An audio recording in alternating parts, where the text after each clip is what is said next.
does my icing taste like soggy cardboard?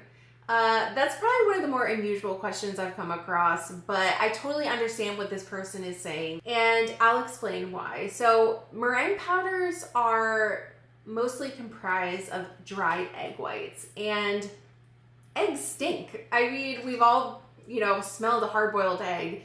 Eggs have, an unusual odor, and I think, when they dehydrate the egg whites, that kind of comes through in the powder. So a lot of powders do come flavored with vanilla.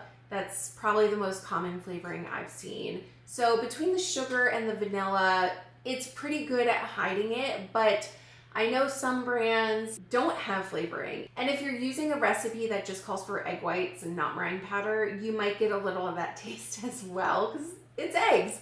So let's talk about the different ways to flavor our royal icing to make it tastier. There are 3 different flavors that I would turn to when I'm flavoring royal icing. Lemon extract is my absolute go-to. That is a key element in my famous royal icing recipe. And when you pair the lemony, bright flavor of the icing with the rich, buttery, and vanilla cookie, which are my go-to recipes, there's nothing like it. It's the best flavor combination, and I always get so many compliments on that. So my go-to extract is the Nielsen Massey. I think that brand has the best lemon extract and the best vanilla extract as well. I use it for my vanilla in the cookies as well. But any lemon extract will be fine. But that's my go-to when I'm making royal icing. I just think it cuts through all that sweetness. It pairs perfectly with the butter and the vanilla of the cookie. So that's what I would recommend.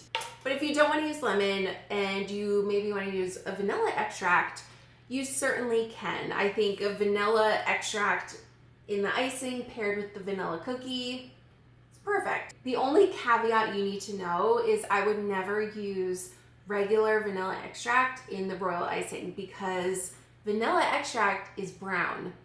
And believe it or not, even if you don't use that much, it still comes through in your icing. Now, a lot of people might color their royal icing base with white food coloring. That's very common. The white food coloring can kind of combat that brown hue. I just go with the clear vanilla extract. It doesn't tint the royal icing like the brown regular vanilla would. So go with the clear version and you'll be good to go. Lastly, this isn't the most common flavor, but almond is also a great addition to royal icing. I think any baked good made with almonds just instantly makes you feel like the holidays, or just like it kind of has that scent and that flavor that just, it's so good in all baked goods. Almond extract is also a fine choice. It is clear already, so you won't have the problem like you would with regular vanilla extract. So yeah, so that's also a good choice. I hope this gave you some ideas on different ways to flavor your royal icing. If you are getting that weird egginess coming through in the meringue powder you're using, or if you're using egg whites. I know sometimes if you give the bowl a sniff, it can kind of have that funk to it, that soggy cardboard funk. So definitely flavor your royal icing. Don't skip on that. The important thing is to choose a flavor that's not going to alter the color of your white royal icing base. And I'd also keep in mind the flavors that you have going on in your cutout cookies. So maybe using a lemon extract paired with, a chocolate cutout cookie might not be the best choice. So you know what I'm saying. But hopefully this video helped you figure out how to flavor your royal icing so that it doesn't smell or taste weird. And yeah, I'll see you next time.